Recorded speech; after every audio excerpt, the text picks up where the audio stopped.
I'm Laura from La Casita de Inglés, and tonight we're reading The Singing Mermaid by Julia Donaldson. Did you ever go to Silver Sands on a sunny summer's day?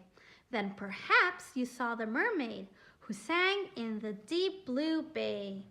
She sang to the fish in the ocean, to the haddock, the hake, and the ling, as they flashed their scales and swished their tails to hear the mermaid sing. And sometimes the singing mermaid swam to the silvery shore. She sat and combed her golden hair, and then she sang some more.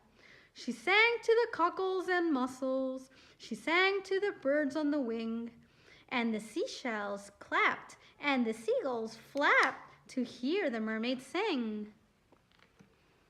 When Sam Sly's circus came to town, Sam took a stroll by the sea.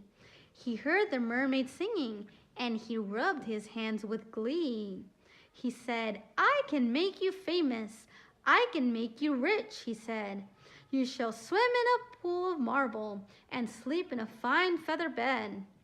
You shall sing for the lords and the ladies. You shall sing for the queen and the king. And young and old will pay good gold to hear the mermaid sing." Don't go," cried the seagulls, and the seashells warned, "He lies." But the mermaid listened to old Sam Sly and smiled as she waved goodbye.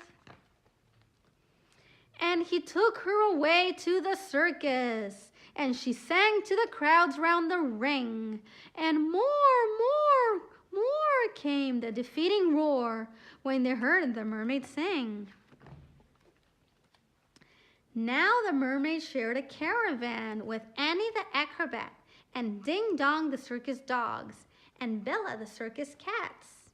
And she made good friends with the jugglers, and the man who swallowed fire, and the clown with the tumble-down trousers, and the woman who walked on wire.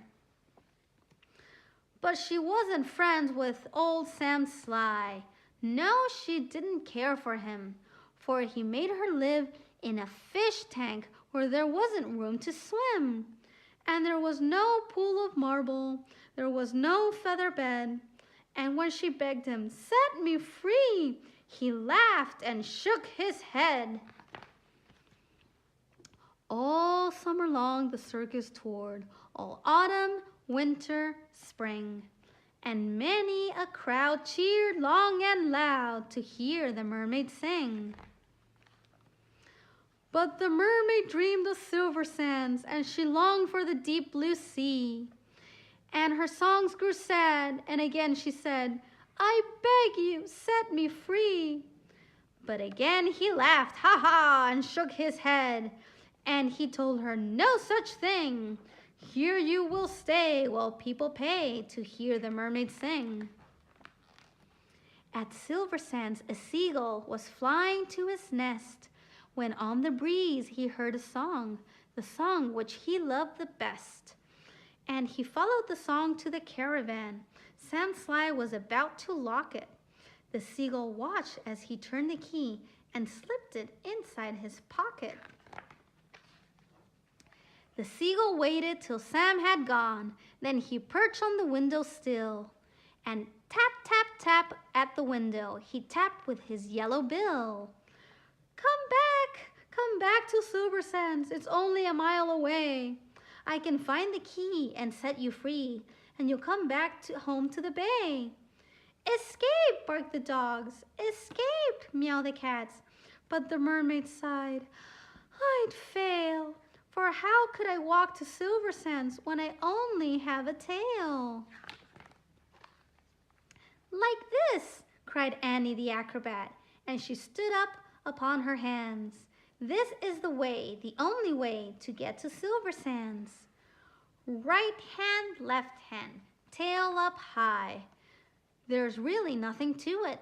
I'll give you lessons every night. You'll soon learn how to do it." Next week, while Sam was snoring, the seagull stole the key. He carried it off to the caravan and set the mermaid free. and he flew ahead to guide her as she walked upon her hands all along the moonlight road that led to Silver Sands. And the creatures on the seashore and the fish beneath the foam jumped and splashed and danced with joy to have their mermaid home. And she sang to the cockles and the mussels, she sang to the birds on the wing, and the seashells clapped and the seagulls flapped to hear the mermaid sing. And if you go down to Silver Sands and swim in the Bay of Blue, perhaps you'll see the mermaid, and perhaps she'll sing for you. The end.